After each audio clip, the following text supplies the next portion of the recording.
ប្រមុខការទូតអ៊ីរ៉ង់ហោះទៅជួបពូទីនដល់រុស្ស៊ីក្រោយបងធំអាមេរិកទម្លាក់គ្រាប់បែកកុំតិចទីតាំងនុយក្លេអ៊ែររដ្ឋធានីមូស្គូប្រធានាធិបតីរុស្ស៊ី Vladimir Putin បានប្រាប់រដ្ឋមន្ត្រីការបរទេសអ៊ីរ៉ង់នៅថ្ងៃច័ន្ទទី23មិថុនាថា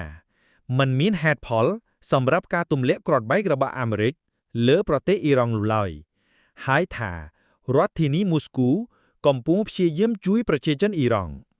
លោកពូទីនធ្វើជាម្ចាស់ផ្ទះទទួលរដ្ឋមន្ត្រីការបរទេសអ៊ីរ៉ង់លោក Abbas Araghchi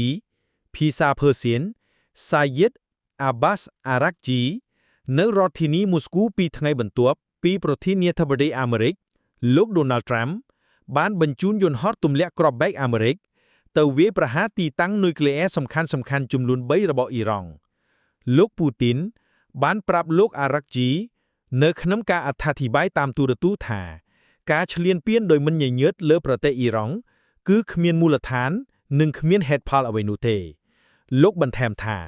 យើងកំពុងខិតខំប្រឹងប្រែងដើម្បីជួយដល់ប្រជាជនអ៊ីរ៉ង់ក្នុងរីករាយណាស់ដែលអ្នកនៅរដ្ឋធានីមូស្គូថ្ងៃនេះនឹងផ្ដល់ឲ្យយើងនូវឱកាស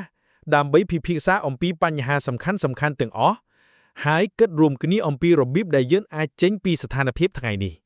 ជាការឆ្លើយតបលោក Araghchi បានប្រាប់លោកពូទីនថាអ៊ីរ៉ង់កំពុងការពារខ្លួនដោយស្របច្បាប់និងបានថ្លែងអំណរគុណដល់រុស្ស៊ីដែលបានថ្កោលទោសទង្វើរបស់សហរដ្ឋអាមេរិក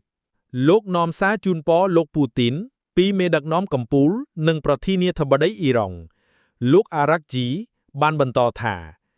រុស្ស៊ីសប្តាហ៍ថ្ងៃគឺស្ថិតនៅផ្នែកត្រឹមត្រូវនៃប្រវត្តិសាស្ត្រនិងច្បាប់អន្តរជាតិទោះជាយ៉ាងណាក៏ដោយវាមិនច្បាស់ទេថាតើរុស្ស៊ីអាចធ្វើអ្វីបានដើម្បីគាំទ្រអ៊ីរ៉ង់ដែលជាសម្ព័ន្ធមិត្តដ៏សំខាន់មួយដែលលោកពូទីនបានចុះហត្ថលេខាលើសន្ធិសហការជាយុទ្ធសាស្ត្រកាលពីខែមករាកិច្ចព្រមព្រៀងនោះមិនរួមមានឃ្លាការពារទៅវិញទៅមកទេមុនពេលការវាយប្រហាររបស់អាមេរិករដ្ឋធានីមូស្គូបានព្រានព្រមានថាអន្តរាគមន៍យោធារបស់សហរដ្ឋអាមេរិកអាចធ្វើឲ្យតំបន់ទាំងមូលអស្ថិរភាពនិងធ្លាក់ចូលទៅក្នុងទីជ្រៅអបុតនៅពេលសួរថាតើរុស្ស៊ីត្រៀមធ្វើអ្វីដើម្បីជួយរដ្ឋធានីតេហឺរ៉ង់អ្នកនាំពាក្យវិមានក្រមលែងលោក Dmitry Peskov បានឆ្លើយថា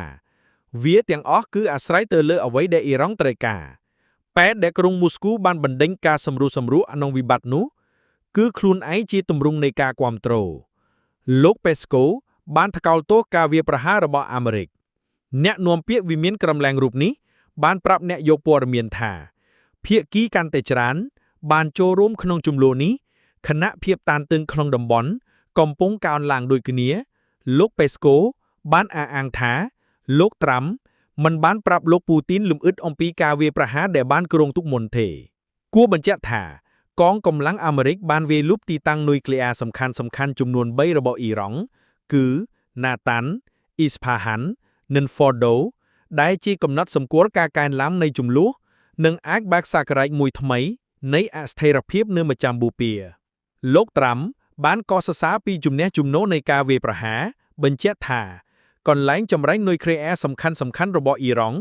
ត្រូវបានបំផ្លាញទាំងស្រុងដោយបក្សីស្លាបដែក B2 Spirit លោកឲ្យដឹងបន្តថាគ្រាប់បែក6គ្រាប់ត្រូវបានទម្លាក់លើ Fordo ខណៈមីស៊ីល Tomahawk 30គ្រាប់ត្រូវបានបាញ់ប្រឆាំងទីតាំងនុយក្លេអ៊ែរផ្សេងទៀត